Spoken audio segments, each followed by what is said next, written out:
Good afternoon, everyone. I would like to cordially welcome you at our PhD postdoc event. I am from the Unicorn Association. And who is Unicorn? If you haven't heard before, we are an association of students, postdocs, anyone at UCT who is interested in broadening their horizons, meeting new friends, making events, etc. So we like to educate ourselves, share our knowledge, share our experiences, inspire each other, support each other during our PhD studies, and so on. So if you ever have felt like you are estranged from Czechoslovakian foreign students, you don't know who the people on the corridors of UCT are, you would like to maybe try a new method and don't know who is having what in the lab, you don't know what's happening at your university, you are very welcome to join our club, since we are people from many areas of UCT in the club. Among our activities are so-called deep mind lectures, where we invite presenters from outside of UCT. We have our craft club, where we do sort of reverse engineering, 3D printing, and so on. We have a Wikipedia club, where we occasionally meet for Wikipedia editing. And today we have our PhD postdoc event, where students, PhD students and postdocs show off their achievements in the lab, so that somebody else also appreciates their work, not only their PIs or journal reviewers. So about today's lectures, today we will welcome Simona Lencová, Jana Michailidu and Oldřich Cicvárek. They are all from different departments of UCT, and they will talk to us about nanoparticles from different sources, from different materials, and I suppose they also have various properties. So, will there be food after the event? Yes, there will, so please stay until the end. And I would also like to invite you for our next event, a panel discussion on AI in academia that will be held in May. Follow us on Instagram to know more. And now, without further ado, please welcome Simona Lencová from Department of Microbiology and Biochemistry. She is from the group of Professor Demnerova and also collaborates with the group of Advanced Composite Materials from Inorganic Chemistry Department. In her work, she mostly deals with microbial interactions with nanoparticles, but she's also busy as a scientific advisor on various national and international committees, such as EFSA Nano Network or the Ministry of Environment. In her free time, she likes to travel, play the keyboard, and she used to be a competitive swimmer. So Simona, please come tell us, will we soon have sports clothes that are antibacterial and don't smell? The floor is yours. Thanks for giving me the floor. I believe so. I will tell you more during my presentation. So hello everyone. I will start my presentation with a question: if we can influence microbial interactions with nanofibers through morphology adjustment. And during my presentation, I will try to answer this question. So, as I'm the first speaker of today's event, I will shortly introduce what nanomaterials are. As nanomaterials, all materials, of which at least one of the dimensions has a size of 1 to 100 nanometers, is considered nanomaterial. In my work, I mainly deal with non-woven nanofibrous materials, which are a little specific. The nano size is provided by the fiber diameter, which would, according to the general definition, range between 1 to 100 nanometers, but as the production of homogeneous nanofibers is still a very difficult task, there's a consensus between material engineers that as nanofibers are considered all the fibers having fiber diameter between 1 and 1000 nanometers. So how these materials look like. You can see that in the picture. It's working. So compared to woven materials, these non-woven nanofibrous materials have less regular structure. They have randomly oriented fibers, and connections between the fibers are created during the production by self-bonding, and there's no need to additional stitching, piercing, and so on. So how they are prepared? The most common method for production of nanofibrous materials is called electrospinning. For electrospinning, we need 4 basic components, which are polymer solution, voltage source, and 2 electrodes, spinning electrode and collector. Here we have the polymer solution, which is exposed to high voltage, and the drop of the solution in the needle gradually changes the shape, and after reaching the critical limit, after reaching the shape of Taylor cone, the fiber is formed, and the fiber next stretches in the electric field, which and narrows and reaches dimensions of nanometers. Then it falls on the collector, and here it remains, and that's the end of the process. Our nanomaterials are usually prepared at the Technical University of Liberec with this device, which is called nanospider.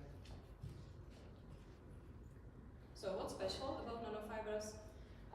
They have very specific characteristics. They have very large surface-specific area, and they have small pore size, and they are very variable regarding their morphology, structure, and so on. So it's a very diverse group of materials. Regarding their morphology, we usually characterize their fiber diameter, surface density, and from them resulting air permeability and pore size. So these 4 parameters are the main one which should be usually characterized when you prepare a new material.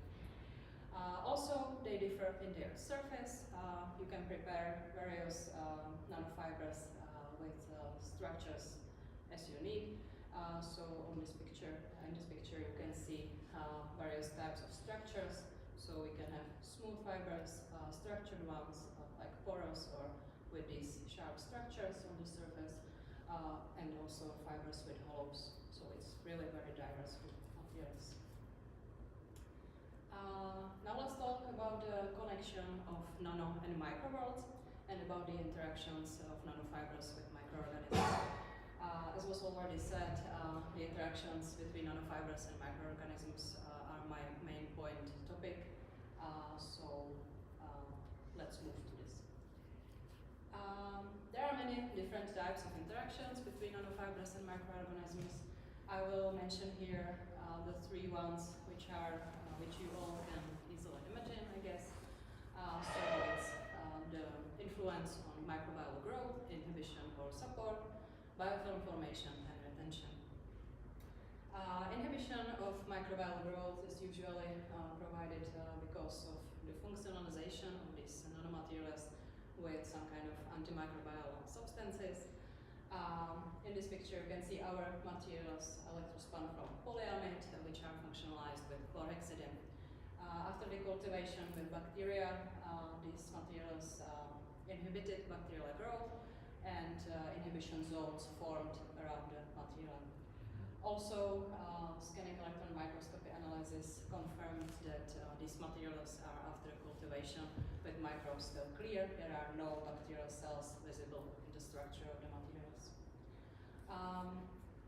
On the other hand, in some kind of applications, such as biotechnology applications, we need the support of microbial growth when we have some kind of desirable microorganisms which we need to produce in a large scale. It's very beneficial when the material can promote somehow the growth of materials, which is usually also provided by the functionalization of the nanomaterials with some kind of active substances which are beneficial in that case. If the bacteria are able to attach and to grow on the nanomaterials, they usually prefer living in a form of biofilms. Biofilms are gatherings of microbial cells in which cells are attached to the surface and they are more resistant to external environments. In this picture you can see our polycaprolacton nanomaterial with matured biofilm of Escherichia coli. So you can see that these materials are easily colonized by bacteria. And the last type of interaction which we are focusing on is retention ability of the nanomaterials. The high retention rate of these materials is essential for applications in face masks, in water treatment, and so on. Retention rate is usually influenced by morphology, which we will talk about more a little later. So, the interactions between nanofibers and microorganisms are very complex. It's a complex process, and it's logically a combination of many factors, such as physical-chemical interactions and also the adhesion ability of microorganisms to the surface or to each other. Current research indicates that also the structure and morphology of nanofibers plays a very significant role in these types of interactions. So let's move to this part of my presentation where I will tell you something about our research on this topic. So in our lab we are usually working with non-functionalized materials from polyamide, polycaprolacton, polylactic acid, or chitosan. Sometimes we have also functionalized materials. These are materials which have antimicrobial substances such as silver nitrate, chlorhexidine, or natural extracts such as green tea extract or rosemary extract in their structure or on their surface. In case of non-functionalized materials, we usually focus on the influence of fiber diameter and surface density on biofilm formation and retention rate. And we usually work with clinically or food relevant bacteria such as Escherichia coli, Staphylococcus aureus, Salmonella enterica, and so on. Here I will present you some of our most interesting results, I guess, on biofilm formation.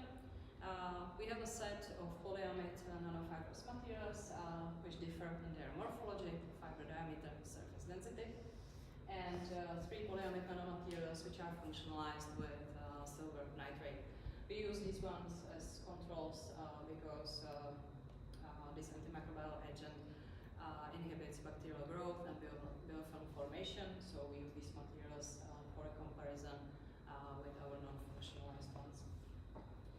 We studied biofilm formation of 3 types of microorganisms, so Escherichia coli, Staphylococcus aureus, and Staphylococcus epidermidis, and we determined colony-forming units per square centimeter, and we also analyzed the formed biofilms by scanning electron microscopy.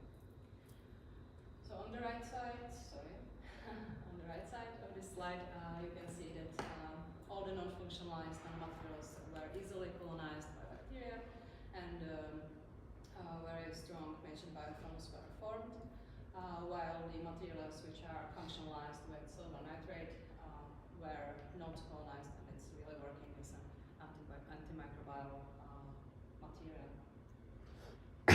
So when we obtained all this quantitative data, we provided data analysis, and the result was that fiber diameter is the main parameter influencing biofilm formation, and also we revealed correlations between fiber diameter, surface density, and air permeability. Based on our results, we somehow concluded that the lowest biofilm formation was noticed on the nanomaterials with small space between the fibers, meaning large fiber diameter and high surface density, or a large distance between the fibers, meaning small fiber diameter and low surface density. It's probably caused because the bacteria, of course, need some space where they can attach and where they can proliferate. When they have too small space and they cannot get into the structure of material, their possibilities are limited. And it's the same in the case of too large distance between the fibers, because when the gaps between fibers are too large, bacteria are not able to form some kind of bridges between these fibers and to colonize the whole material.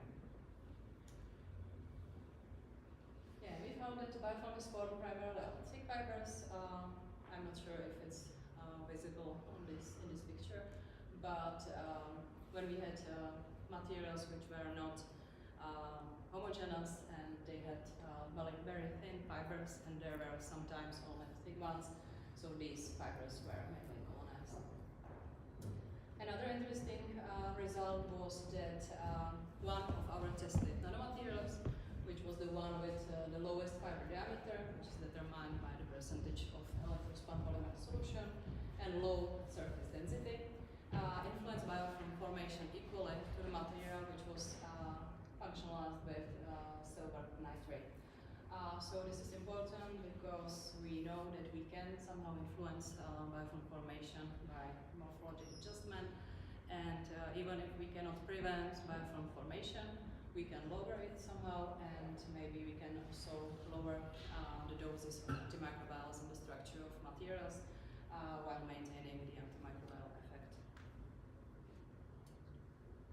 Then we focused on bacterial cell retention. We had the same set of materials.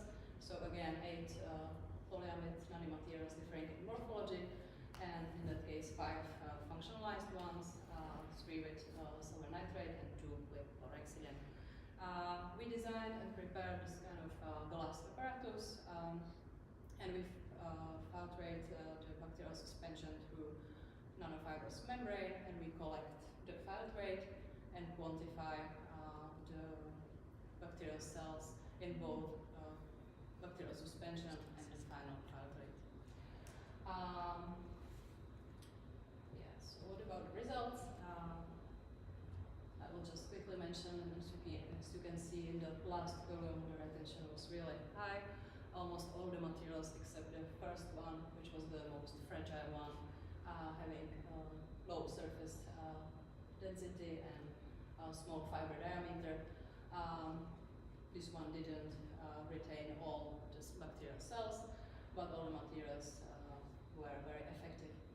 So we again provided that analysis, and we found out that fiber diameter in that case doesn't influence retention, but logically surface density is the main parameter influencing this type of interaction. So that's all for influence of morphology.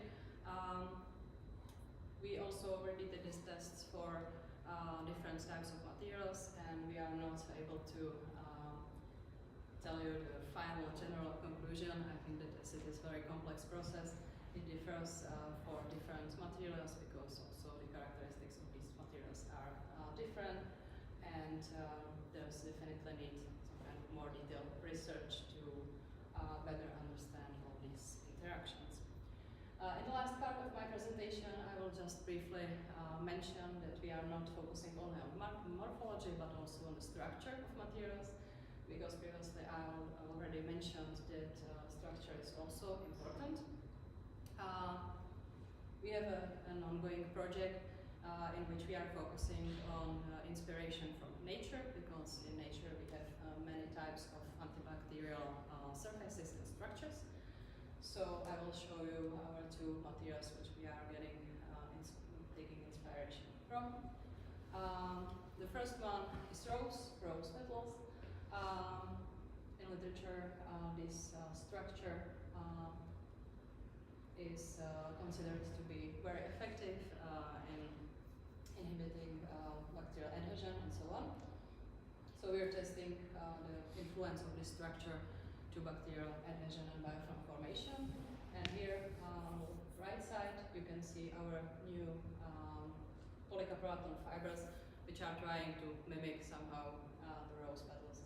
Of course, the structure is not the same one, but we are doing our best. And the second one is the structure of ball python, of its skin. Python has these sharp structures on its skin, and they are considered also as very promising antibacterial structure. So we are also trying to somehow mimic them. And now we have prepared these nanofibers with shish kebab structures, which which are, again, it's not the same structure, but it could also have some kind of effect. Yeah, so this is our new project which we are working on, and I believe that also the structures will bring us some interesting results. So that's all from my side. I will just conclude by the answer to the question which I raised in the beginning of my presentation. So yes, we can influence bacterial or microbial interaction with nanofibers through morphology adjustment, but a long way is ahead of us. If you need to know more details about our research, you can find it in some of our articles. And I would like to thank the Technical University of Liberec for cooperation and Czech Science Foundation for supporting us. And of course, thank you for your attention. And if you have any questions, I will do my best to answer them.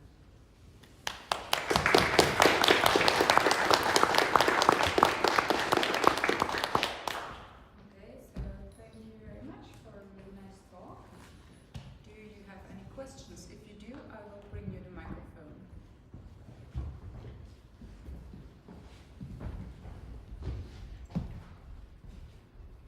Thank you, Simona, for a great talk.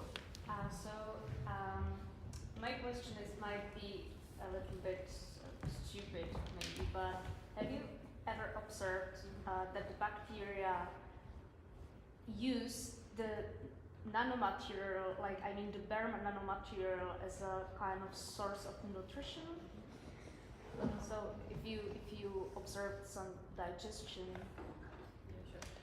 We didn't, because we mainly work with polyamide nanomaterials, which are very durable, and they are non-degradable, so bacteria, I guess, are not able to somehow digest these materials. But I believe that this can be the case of biodegradable ones, such as polycaprolactone materials and so on. So we are planning to also focus on the microbial degradation of these materials in future. Thank you. Okay, any more questions?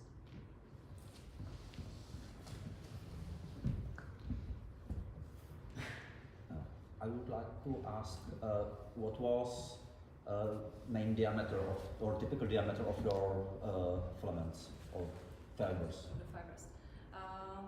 We range between 80 nanometers to 200. So technically it's not always nanomaterial, because this is just formal. And second question about electron microscopy. What are conditions for? Did you make this picture by yourself? Yeah, I did in Liberec, in the university. Is it especially that one with bacteria? Is it with high vacuum? I'm not sure, but I think it is. Yes.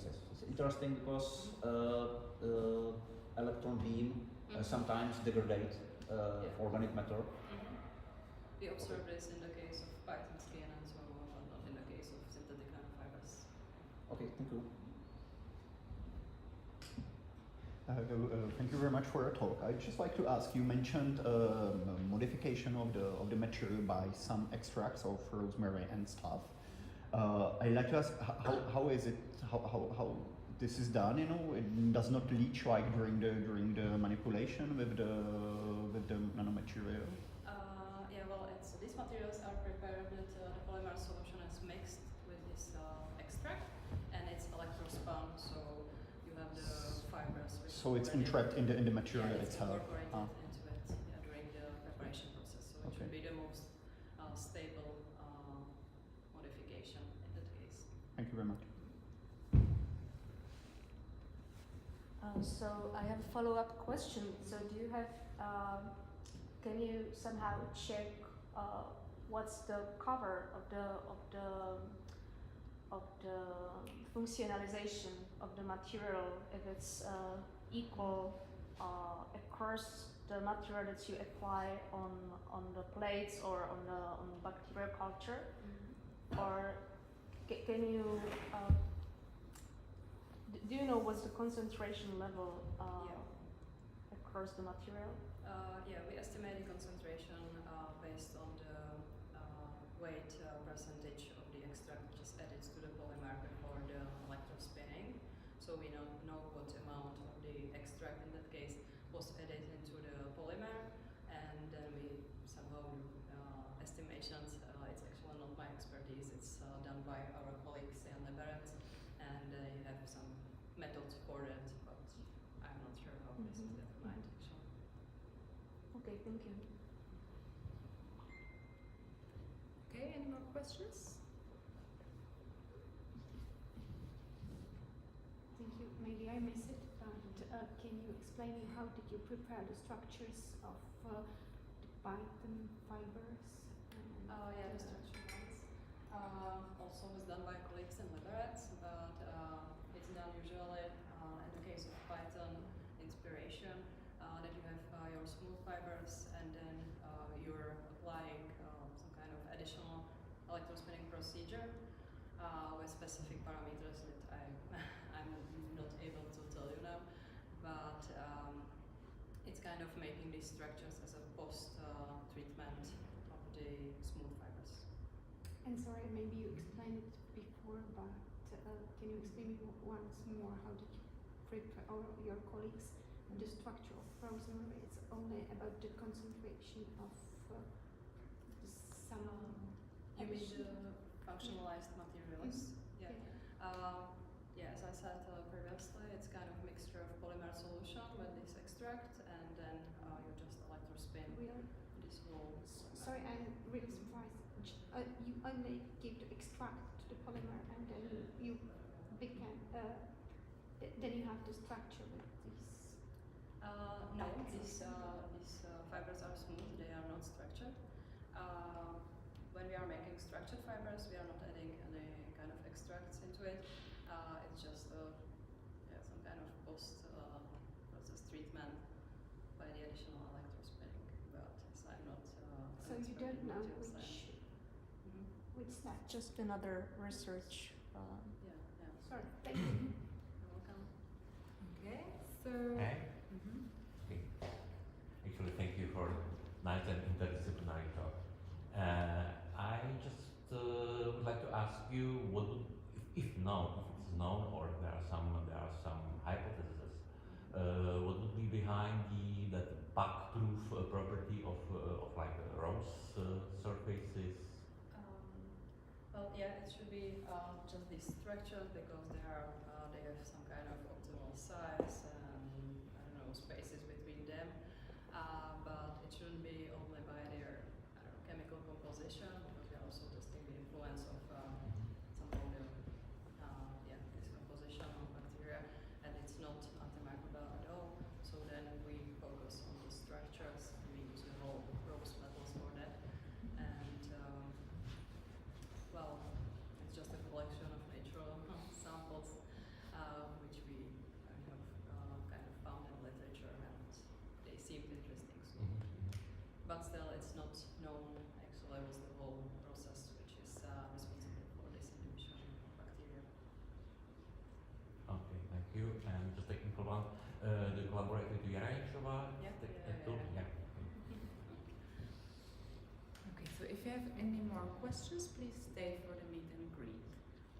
So that's all from Simona.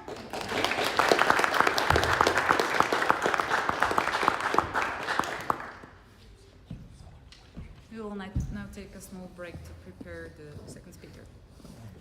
Our second speaker today is Oldřich Cicvárek from the Department of Inorganic Chemistry, where he is a master's student, but he intends to follow up on a PhD journey with us. He is working in the group of Willem Bartoniek and focusing on synthesis of salts of rare earth metals. So in his spare time, he's an avid cook. So let's see what he has cooked in the lab from silver and gold. First of all, thank you for the introduction. And second, I cooked nothing edible. But I would like to start with a question. are there any differences between bulk and nanoparticles? And if that's not a problem, somebody may answer already. Are there any differences between nanoparticles and bulk particles? For example, if I take a piece of gold and another particle of gold. Surface area, specific surface. Surface area is something else? Yeah, there are many. Light scattering. Light scattering as well. For example, the melting point of nanoparticle may decrease with the decreasing diameter. This is the equation from Professor Leitner. Quite interesting. Is area to volume ratio may change with a changing diameter, which means the smaller particle is, the more atoms it has on its surface, and they are differently bonded than the atoms in the bulk of the material or of the particle. And those atoms can become far more reactive. They can they can have catalytic activity. And of course, scattering. This is an example of butterfly which has no pigmentation. It's just light reflecting and interacting with those little structures, nanostructures. And of course, light interacting with nanoparticles. We all know how gold looks like, silver looks like, so it's golden color, silver color. But this is silver as well. And this was caused by geometric properties, and this was caused by plasmonic properties. What a plasmon is, it's quite physics, so I wouldn't go far into this. But basically, if there's a particle which is smaller than the wavelength of light, then the light interacts with electron cloud of the particle, and the cloud oscillates, and these oscillations may create so many nice colors.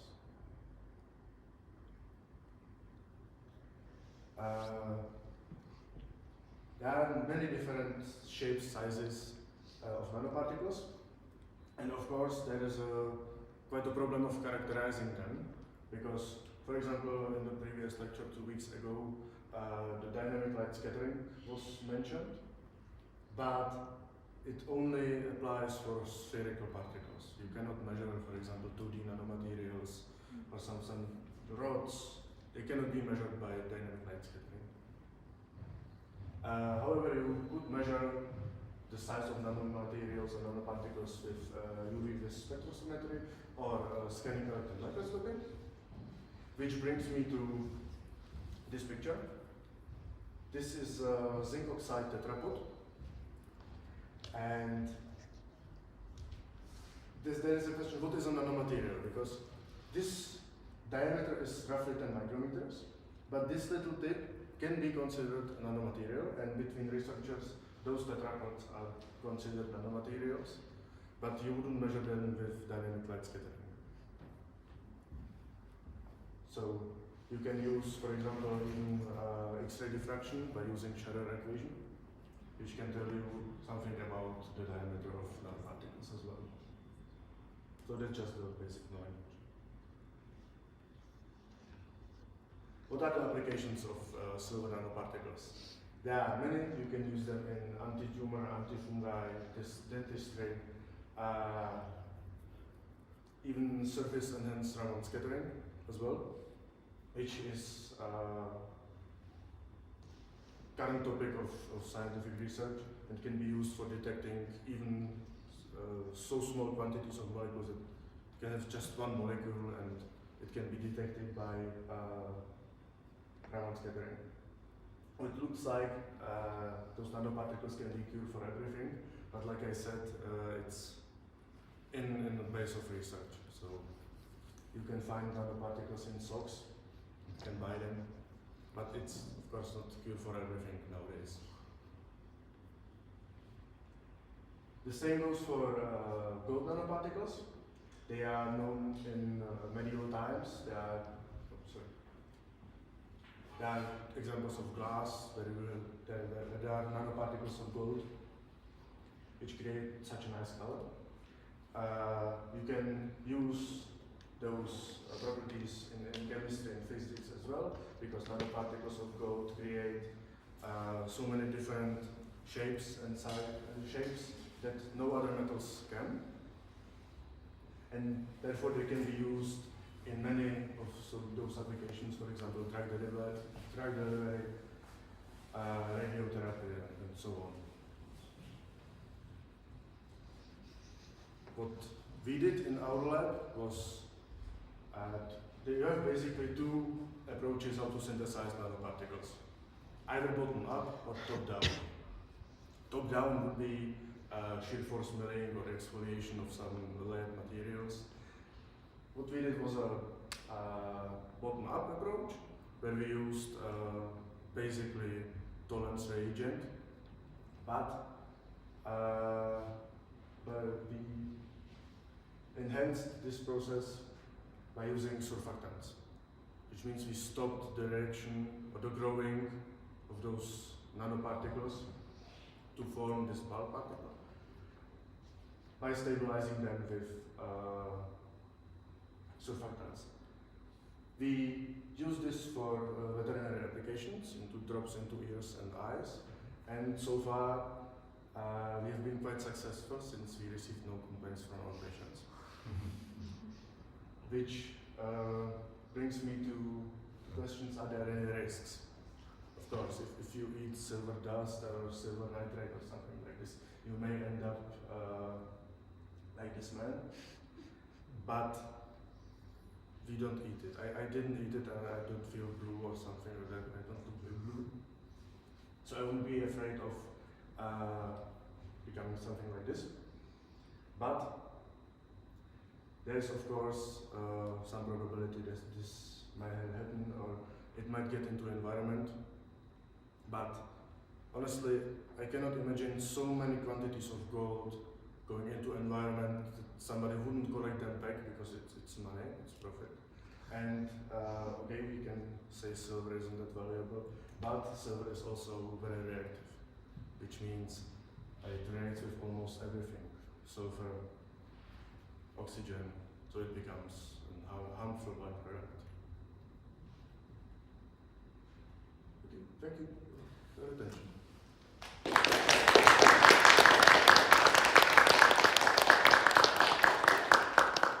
Thank you very much, Ola, for a nice presentation. I think we have learned something new here. Are there any questions? Thank you very much. I might have one question. You mentioned something like using nanoparticles for in analytical chemistry. Could you elaborate more in detail how it works, yes, or some examples or something? What we did, or what's the second focus of my research, is that you can use this zinc oxide tetrapod to enhance Raman scattering, which means there's far better response from Raman laser. And if those silver nanoparticles are applied to this tetrapod, and then this analyte is applied as well, the reflections of the laser are far better than they would be without those tetrapods. Okay, so in some way it amplifies the signal from the spectrometry methods, spectrometry-based method. Okay, I see. Thank you very much.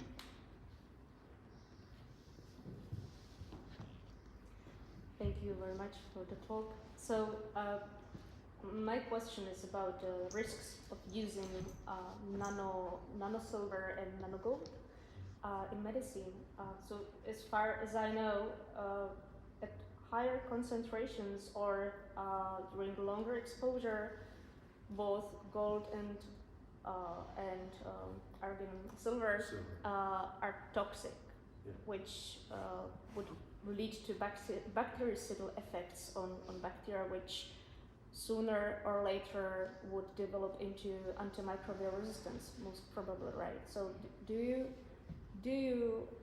consider also this in your research, or do you know more about it? We considered this in our research, and so far we just applied it for veterinary applications, so no human research, but it's going to happen. Well, microbial resistance can occur also in... Yeah, I know, but we didn't consider this in our research. Okay, thank you. Any more questions from the audience? Yeah, thank you for talk. Your talk about the properties of nanoparticles inspired me for one question. Are there any nanofractals? Nanofractal structures? No idea. That would have no idea. Okay.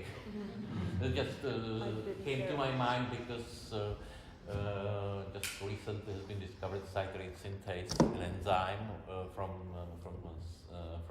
cyanobacteria that is the first biofractal structure. It has made of triangles. I once read about bacteria that digest gold. They are nanofractals, like dendritic structures of silver nanoparticles used for SERS. This is surface enhanced thermal spectroscopy, as Olga described. So this is quite common. These fractal structures in nano. Thank you. Thank you. Any more questions from the audience? I have maybe one question, maybe you don't know. With the gold nanoparticles, you mentioned also you can make like circles and cages. Yeah. How's that achieved?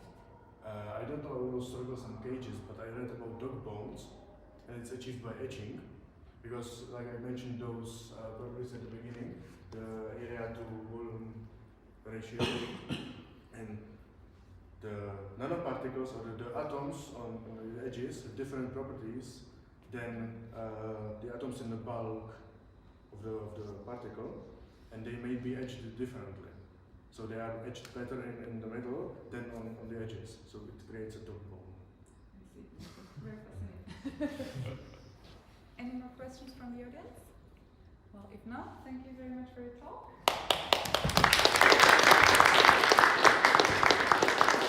Microbiology, she is involved in shaping the addiction policy on national level, and she is also a member of the Coalition Board on Research and Innovations. And she will today tell us about antimicrobial properties of metal nanoparticles biosynthesized by plant waste. So I'm curious, how can we get from scraps to riches and perhaps contribute to sustainability and combat antibiotic resistance? Thank you very much for the warm introduction. I don't feel so fresh though anymore. My work from the PhD onwards was very much about nanoparticles. I won't dwell so much into the general descriptions because my colleagues that talked before me were very thorough in this regard. I will just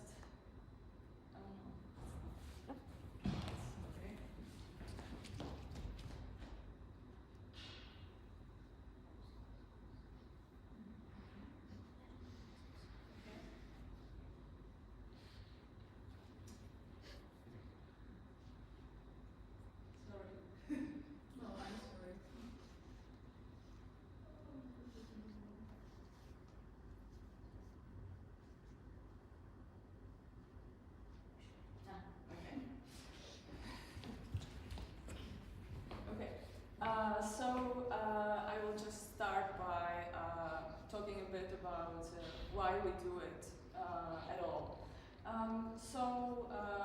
As was said before me, nanoparticles, especially metal nanoparticles, are very much applied in these days in the context of their maybe antimicrobial characteristics and different applications in the medical field or otherwise, even agriculture and such. Because of their widespread use, because they are not only in socks nowadays, they are also in dishwashers and washing machines and other appliances.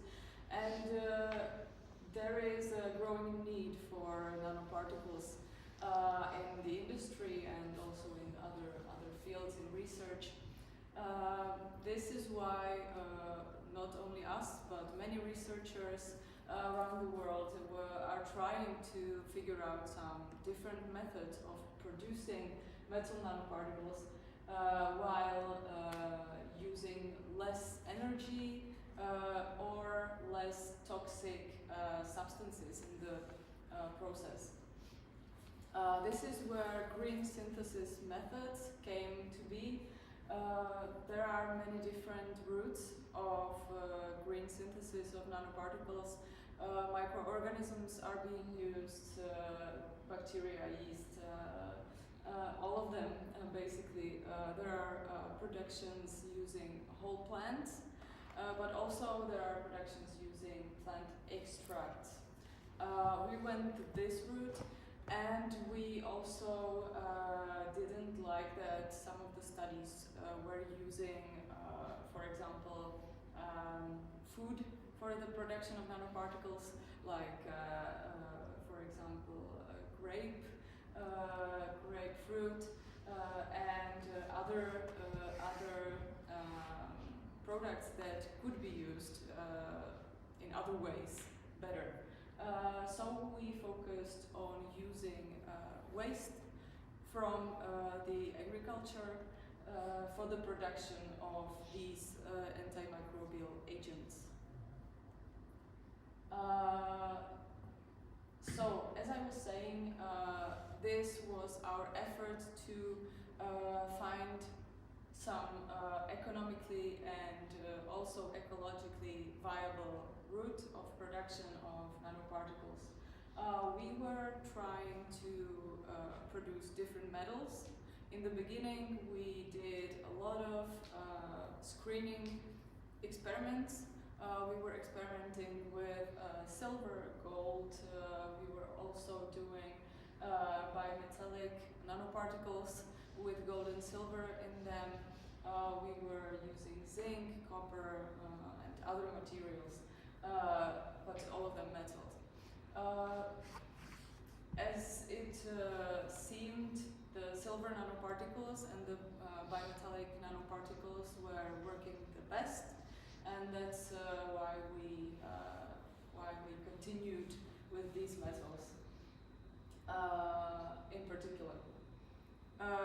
As it comes to the plant material that we were using, we used Vitis vinifera, which is grapevine, but we used the waste that come from the vineyards. Every year they just trim the plants and they just throw off the shoots. So we take the shoots and make an extract from them. In the same regard, we took material from cannabis sativa extraction.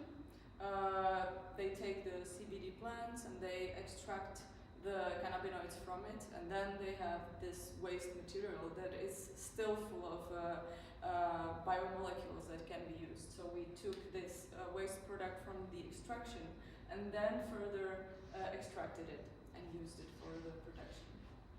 So our objectives in our research were, as I was saying, the plant extract production in the first step, then the synthesis of the nanoparticles, and then we were trying to prove that they are in fact antimicrobial agents. So how did we do that? We first prepared the extract, then we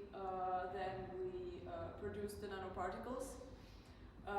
First, when we were starting with these experiments, we produced the nanoparticles and we used them with the rest of the extract in the dispersion against the bacteria. But we were not really able to, in some cases, evaluate if the extract was doing the antimicrobial activity or So in the later stages of our experiment, we started to isolate the nanoparticles, and then we used the nanoparticles in ultra pure water against the bacteria.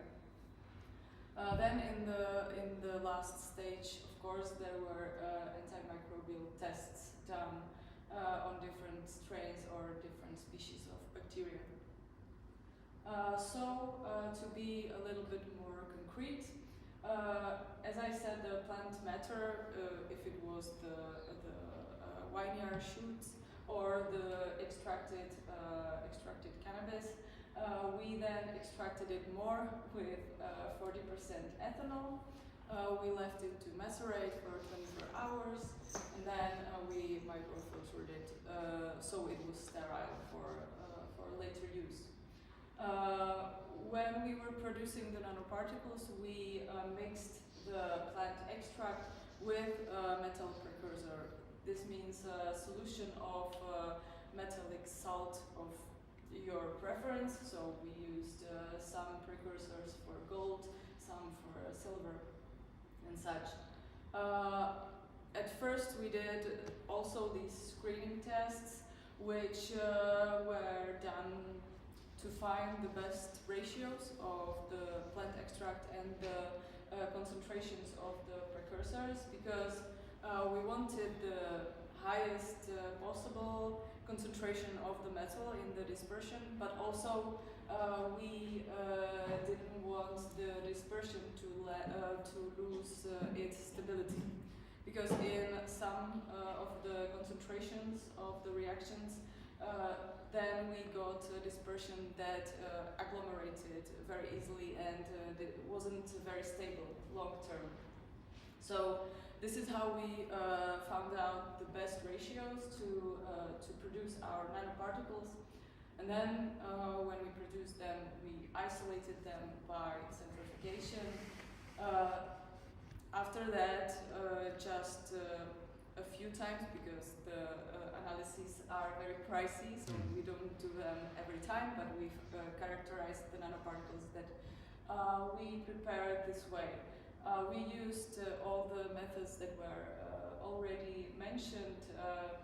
We examined their shapes, their sizes, the functionalization.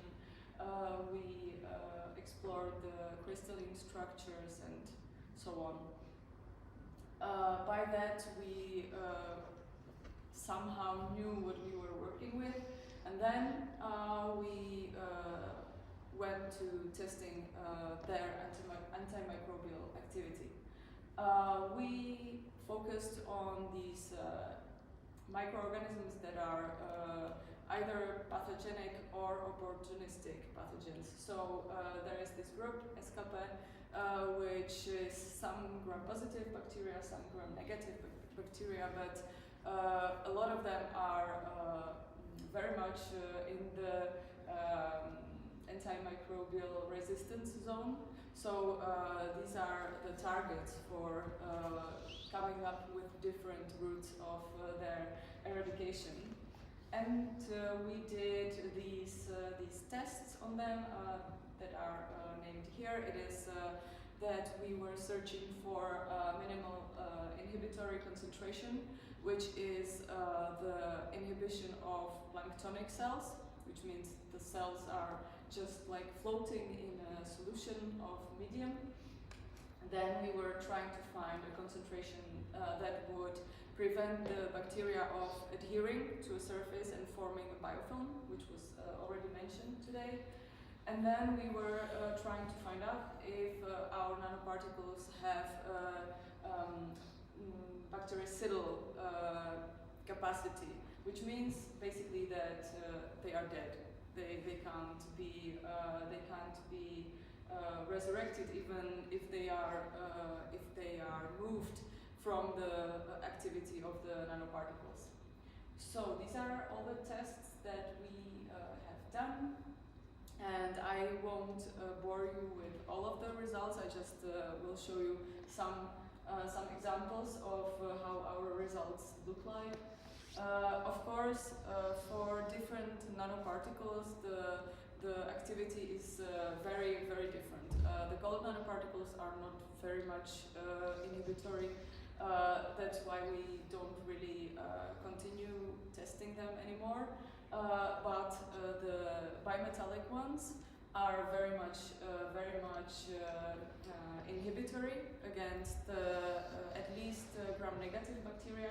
We haven't yet tested the bimetallic ones on gram-positive bacteria.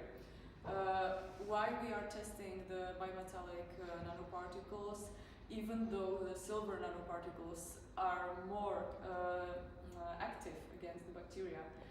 This is precisely what we were talking about earlier, that silver is toxic when applied systemically.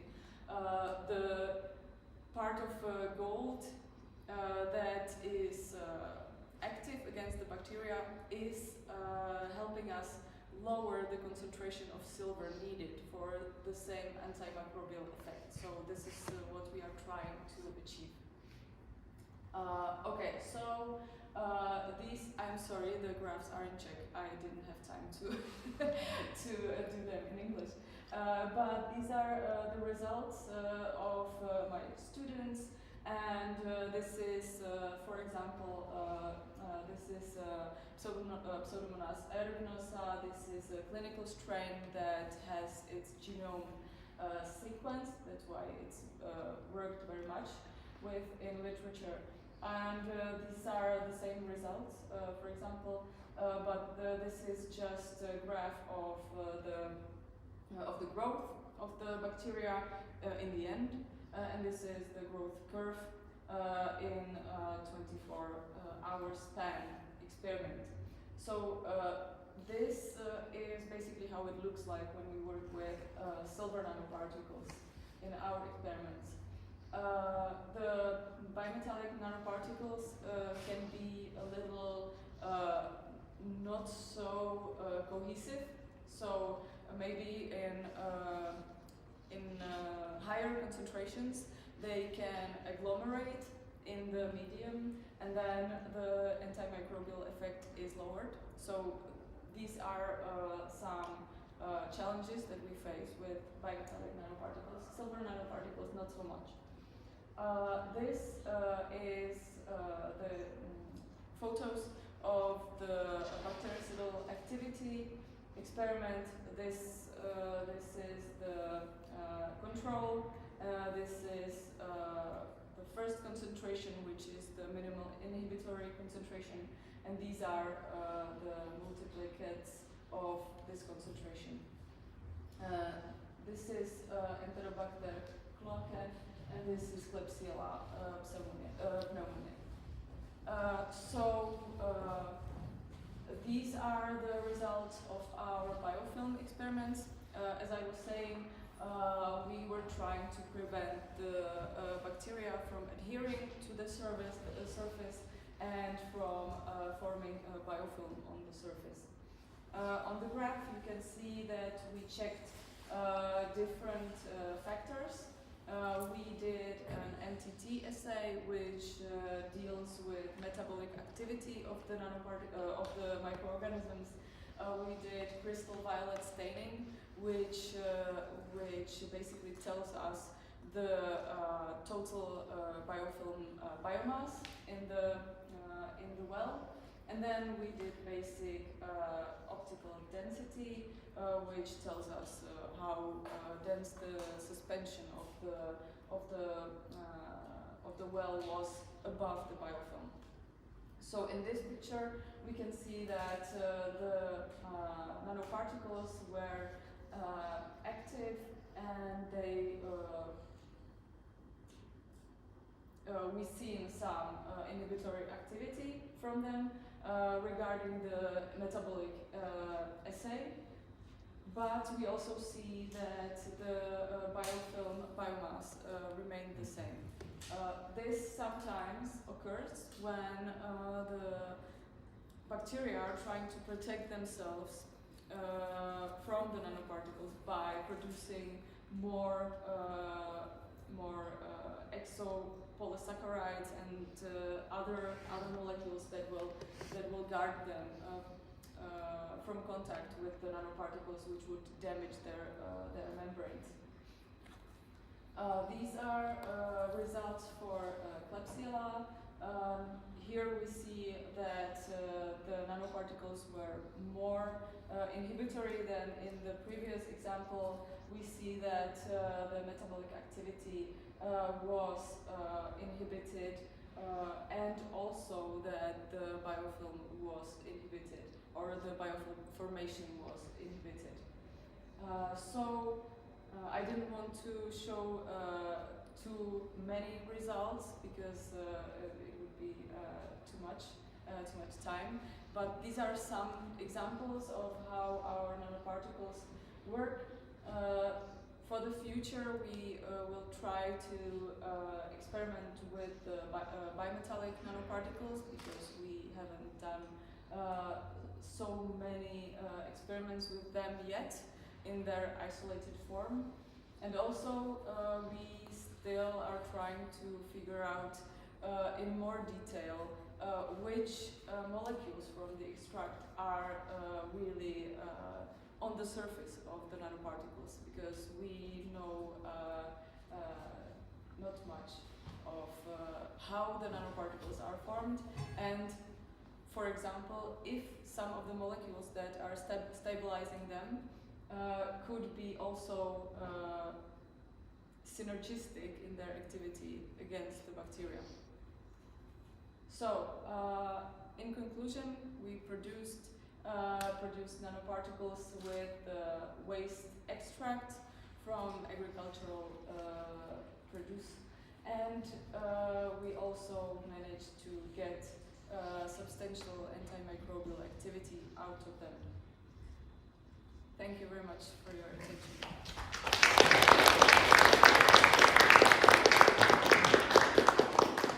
Thank you, Jana, for a very inspiring talk.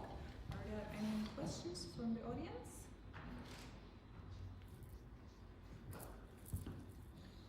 Thank you for your talk. My question is about the content of nanoparticles and the differences between sort of waste material. Is there a big difference between, for instance, waste from cannabis sativa and anything else? There is a little bit of difference in how much silver, for example, we could add to the mixture to form stable nanoparticles.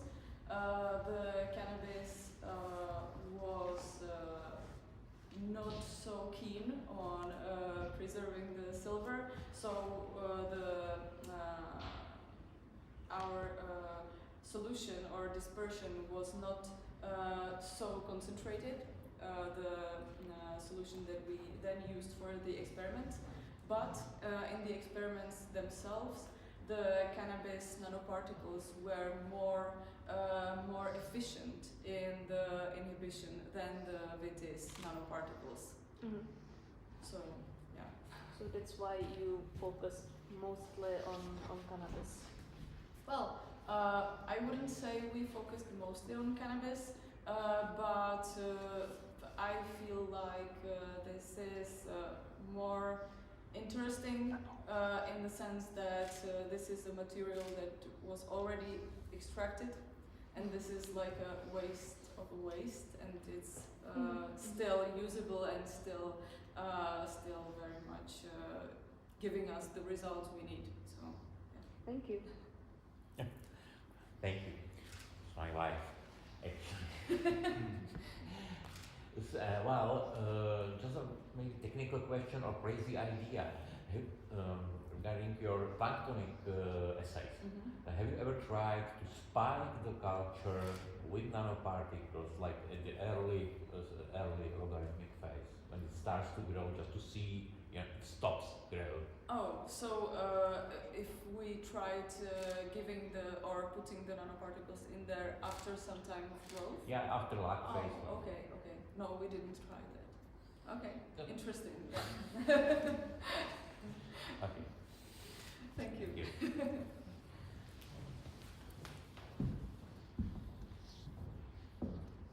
Thank you.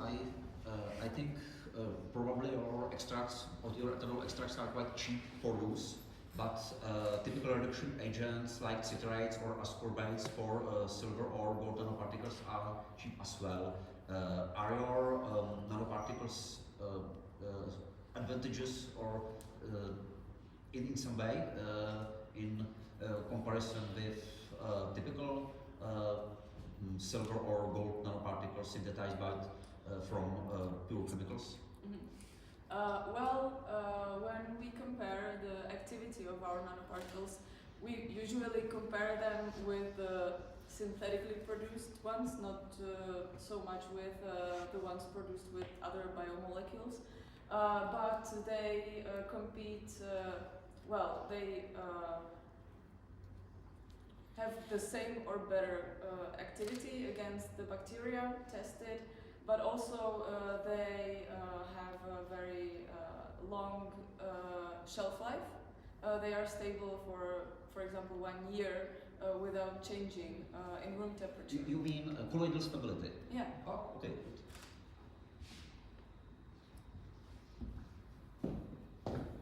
Okay, any more questions about nanoparticles? Okay, I'd be keen to know what's the mechanism of formation or of how they just emerge. Are there, for example, some enzymes involved? Because there must be some redox reaction in the extracts. That also, I just expect that there will be like a lot of ascorbic acid as well mentioned, also glutathione and stuff in the plant extracts. This is a very interesting and very important question, and that's why I said that we need to study more what is in the extract and what is changed by or in the process of the synthesis in the extract.